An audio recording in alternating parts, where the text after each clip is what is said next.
Кніга выхаду, раздзел 40.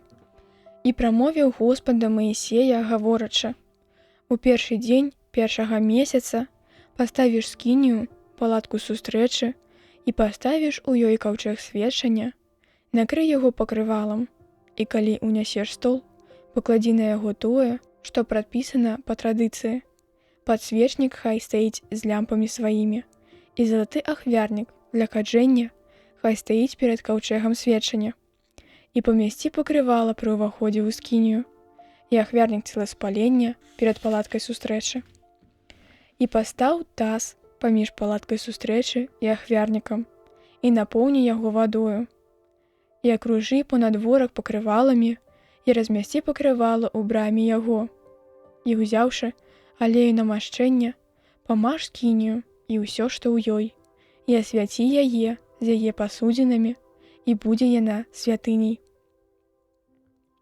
Памаж таксама ахвярнік целаспалення і ўсе яго пасудзіны, і асвяці ахвярнік, і будзе ён святым святых.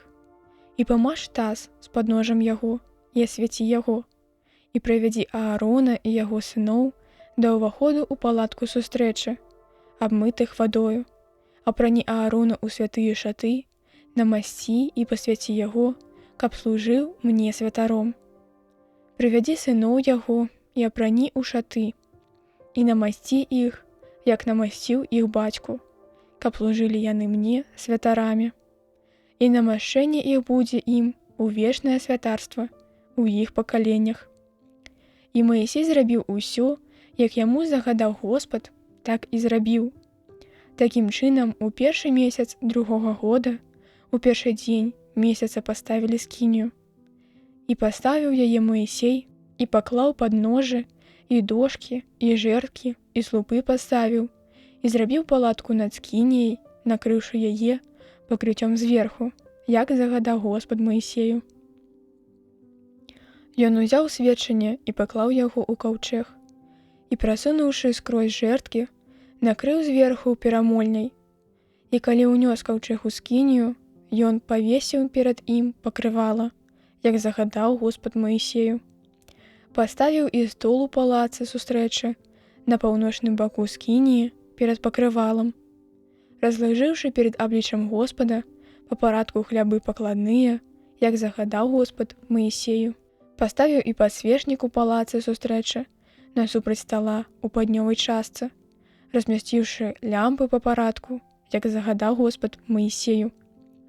Паставіў і залаты ахвярнік у палатку сустрэчы перад перамольняй, і на ім спаліў кадзіла з вострых духмяных рэчаў, як загадаў Господ Маісею. Размясціў і пакрывала ля ўваходу ў скінію, і ахвярнік целаспалення паставіў перад уваходам у скінію.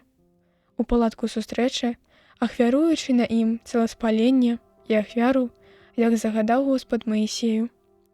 Паставіў таксама таз між палаткай сустрэчы і ахвярнікам, напоўніўшы яго вадою. І мылі ў ім рукі і ногі свае Маісей, Аарон і сыны яго. Калі ўваходзілі ў палатку сустрэчы і набліжаліся да ахвярніка, як загадаў Господ Маісею. Паставіў ён і панадворак вакол скініі і ахвярніка, пры яго ўваходзе павесіўшы пакрывала. Такім чынам Маісей закончыў работу. І воблака накрыла скінію разам з палаткай сустрэчы, і слава Господа напоўніла скінію. І не мог Маісей увайсці ў палатку сустрэчы, бо спачывала на ёй воблака, і слава Господа напоўніла скінію.